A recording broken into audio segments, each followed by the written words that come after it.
I'm James Compton with James Compton Customs. We just wanted to do a quick video for you guys today. This is a build that we just finished up for a customer. This bike came in, he had ordered some parts from us in the past, and it came in, it had the Öhlins fork, Öhlins shock, and he was ready to do our carbon tail section and seat mod. And when the bike got here, we started in on it and talking to him on the phone and where he wanted to go with the build. It just kind of grew from there. We ended up with quite a few extra little details once we got into it. He already had the Öhlins fork. He'd already purchased our fender bracket for the ZRX fender and the 90mm brake caliper hangers. So from there, we went ahead and added our Superbike handlebar. We went with the Brembo RCS 19 brake master cylinder and our reservoir kit, and a RCS 16 clutch master cylinder and reservoir kit. As you move back, we upgraded his stock carbs to a set of Kean 39mm flat slides. We added our breather cover. On this side of the bike, which you can't see, we added our skeletonized billet countershaft cover. Then obviously we've got our seat and carbon tail section. We went ahead, once we got into the build, we went ahead and added our rear sets. We built him he already had a nice header on the bike. We built him a custom mid pipe to put our canister on. We built him a exhaust hanger, and then he had the Öhlins shocks in gold, and we went ahead and took them apart and did some powder coat and Cerakote to turn them into what you see here. We also upgraded his wheels to a set of UP7X Dimag race wheels.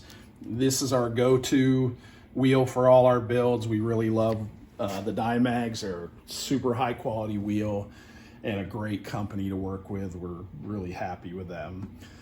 We also upgraded him to one of our rear brake kits, which includes the smaller 220 rotor, Brembo caliper, hanger, and the torque arm. We also upgraded his battery to one of our P4 lithium race batteries with our billet battery box. That is about a 10-pound weight savings. When we switched over to the Dimag wheels, we also upgraded his tires to a set of Conti Attack DOT race tires. We're super excited about our relationship with Continental. They make some great tires that are really well suited to the ZRX. They have their rear tire offers a ton of grip, but it also has a ton of durability, and which has been an issue running these bikes at the track. We go through rear tires like you can't believe. We can maybe get 6 sessions out of a rear before we're on the cords. So that's like a track day and a half, maybe. With the Continentals, we have got to 6-7 track days, and they show minimal signs of wear, and the grip is just as good as anything else we've run, Michelin, Dunlop, Pirelli. So we're really pleased with that because it was getting kind of expensive to keep tires on these things at the track. And after we ran their slicks at the track, we started running their DOTs on the street and found the same thing.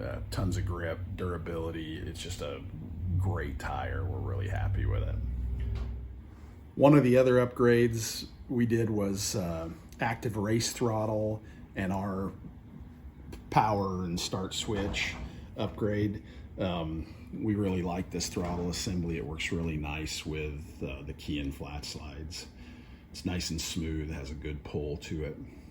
While we were working on the rear of the bike, we thought it would be a nice touch to take the stock swing arm, detab it, and have it powder coated black. We serviced it and put all new bearings in as well while we were in there.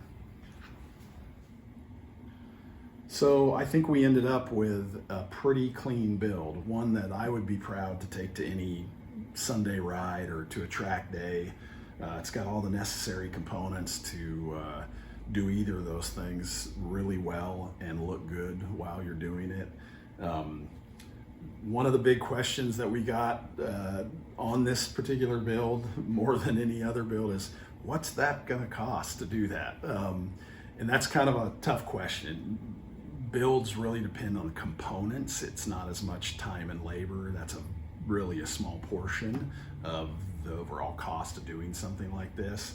I think we had somewhere around $3,000 or $3,500 in labor in this thing.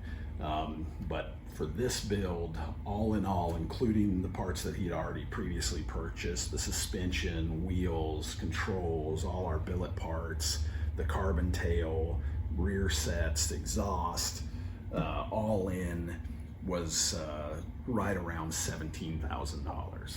So, and that's pretty typical. We've done actually quite a few builds to this level, and that's typically what it costs. So thank you guys for watching and following our work and what we do here. Stay tuned. We got some more cool builds coming up, and we will keep you posted.